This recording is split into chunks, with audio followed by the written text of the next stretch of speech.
৪ বছর ধরে মেরামতির অভাবে বামুটিয়া ব্লকের অন্তর্গত পশ্চিম বামুটিয়া গ্রাম পঞ্চায়েতের ৫ নং ওয়ার্ডের মণ্ডলপাড়া থেকে সবুজ সংঘ যাওয়ার ইটের সোলিং রাস্তা বেহাল দশায় পরিণত হয়েছে।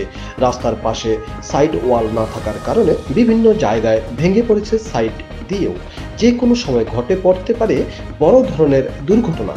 তাই স্থানীয়রা রাস্তা মেরামত সহ সাইড ওয়াল নির্মাণের দাবি জানিয়েছে। জানা গেছে, একাধিকবার স্থানীয় পঞ্চায়েত প্রধান, মেম্বার এবং জনপ্রতিনিধিদের জানিয়েও কোনো কাজ হয়নি। বর্তমানে রাস্তাটি মরণ ফাঁদে পরিণত হয়েছে। আজকে প্রায় ৪ বছর ধরে এই অবস্থায়। প্রত্যেকবারই কয় কাজ করব কিন্তু আর কাজ করা হইতেছে না। তো সকালে তো রাস্তা হয়েছে, আমরা এই সেক্টরে আর কোনো কিছু হইতেছে না এত বছর ধরে। কতদিন ধরে এখানে মানে রাস্তাটা এরকম অবস্থায়? প্রায় ৪ বছর। ইটের সোলিং ছিল, পরে দিচ্ছি ইটের উপরে মাটি। হ্যাঁ। এখন কি নিচে ইট রয়েছে না না, উঠে? নিচে ইট আছে কিন্তু উপরে তো মাটি। এরপর এই বিষয়টা নিয়ে আপনারা আপনাদের স্থানীয় যে প্রধান, মেম্বার বা পঞ্চায়েত যারা রয়েছে হ্যাঁ, তাদেরকে তারা জানানো হয়েছে।